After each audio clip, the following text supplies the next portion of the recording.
I Occupy. This speech is dedicated to Steve Jobs, who is the true spirit of the Occupy Wall Street movement, without whom the networking integral to this movement would be difficult indeed. The 99ers Occupy movement is currently in appearance as leaderless as a proverbial headless horseman, starting as a protest against what seems to have been monstrous criminal excesses of the Wall Street banks that have gone unpunished. It has turned into a giant cauldron of protests for innumerable other perceived wrongs. The breadth of the Occupy Wall Street movement and its lack of a formal perceived agenda astonish everyone who sympathizes with this movement. The purpose of this tome is to suggest a focused agenda for the reform of the American government that needs to be pursued if the most pressing current problems of the American taxpayer are to be dealt with. The basic problem faced by the 99% of Americans represented by the occupiers is that the traditional quality of American life expected by Americans, called the American dream, appears to have disappeared permanently. And if the correct remedial moves are not soon made, this will probably turn out to be true. The problem is these remedial moves are difficult or impossible because the American government is badly corrupted. Instead of evolving into real democracy, it has in fact in recent years regressed to the point that it is not democracy at all. It has instead become a form of corporate socialism for the rich and market despotism for the poor. Who is responsible for this development? The business plan mainly used by the rich to become rich is the for-corporate form. This is an inherently anti-democratic totalitarian form. It is organized as a top-down, CEO-headed, socialist-planned economy that operates in a capitalist system as a socialist parasite. Thus, a business plan unsympathetic to the capitalist economic form has been able to destroy real capitalism in America. That is why we have a system dominated by nationwide giant chains. Its many advantages preclude competition from traditional small business. It enforces these advantages over small business by operating instead as a socialist type fifth column, promoting the interests of America's competitors over American interests. This is because it is more profitable for it to use its capital in countries where conditions are most conducive to maximizing its bottom line. Accordingly, it shifts not only its capital but also its workforce and technology to such a place. The key to such a business plan involves the corruption of our elected leaders to do their bidding. Otherwise, remedial laws would be passed that would prevent the deleterious effect their selling out of American plan of their sellout of America plan is having. I don't think most of our leaders understand the real menace of this problem, or if they do, they are under its corrupting control.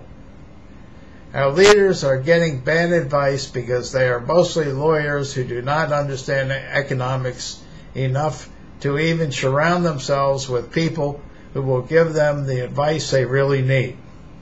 This is because virtually all economists have a vested interest in corporations dominating the economy. That, along with bad government policies, is the main reason for our economic problems. Economists such as James K. Galbraith and Robert Reich, who are not captives of the corporations, are ignored. Our country is in a state that demands drastically bold changes, some quickly and some long term.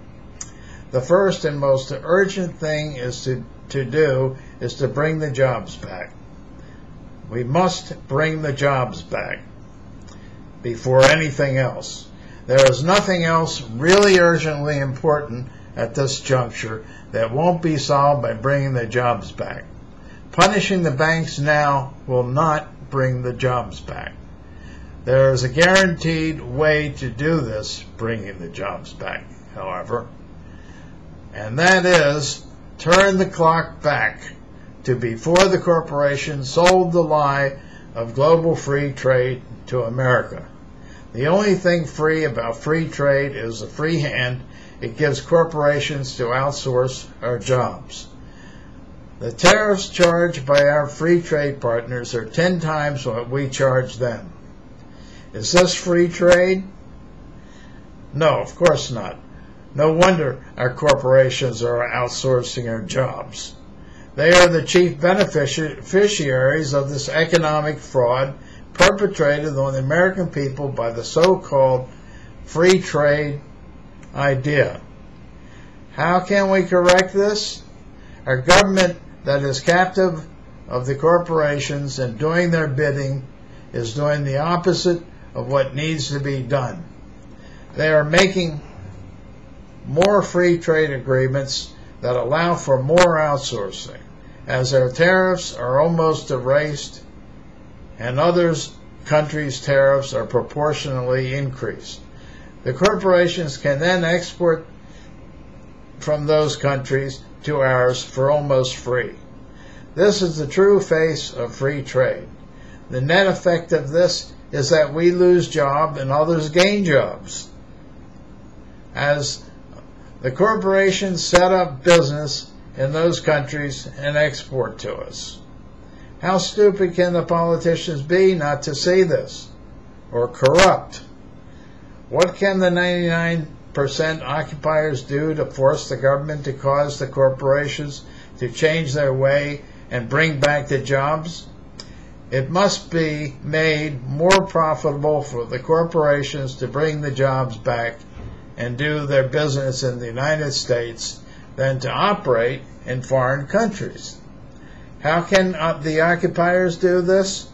We must demand that the American government immediately level the playing field with all countries we have free trade or free ride agreements with. How can this be done? It must be done either by legislation or presidential order. We must demand that our tariffs are at least equal or more than the tariffs being charged our country. The Chinese charge us 25% while we charge 2.5%. Is there any wonder our corporations want to export to us rather than from us? In addition, if necessary, we must cancel these free trade agreements to do this. We are being robbed of our economy by the cupidity of our corporations. This is a solution that, however draconian, is the best and possibly only way to save our country, even if it causes a trade war. We can do without trade, but how long can we do without jobs? If we want to, we can have a full employment economy, as we once did, without significant trade. This current course only benefits the corporations, who are thanking us by wrecking and subverting and corrupting our economy. This is the short solution that I believe is sure to work and did work before the Cold War necessitated us to share our economy with our needy allies to help them prosper and not go over to the communists. The long-term solutions are more complicated, but necessary when we recover from this current disastrous state of affairs, or the same problems will come back as they have before. It is necessary at some point to get off our chauvinistic butts and admit to ourselves that our government is obsolete. It is not appropriate in this fast-changing time to elect some clown that claims to be qualified to run the United States and find out that he knows little about what he is doing and doesn't have enough sense to hire advisors appropriate for his ideas or promises. The current one seems to have surrounded himself with people who stand for everything but what he claimed he was for when he was running for president. This is not entirely his fault. Nobody is probably qualified for this job of president, which empowers a person with almost the same broad power as a king.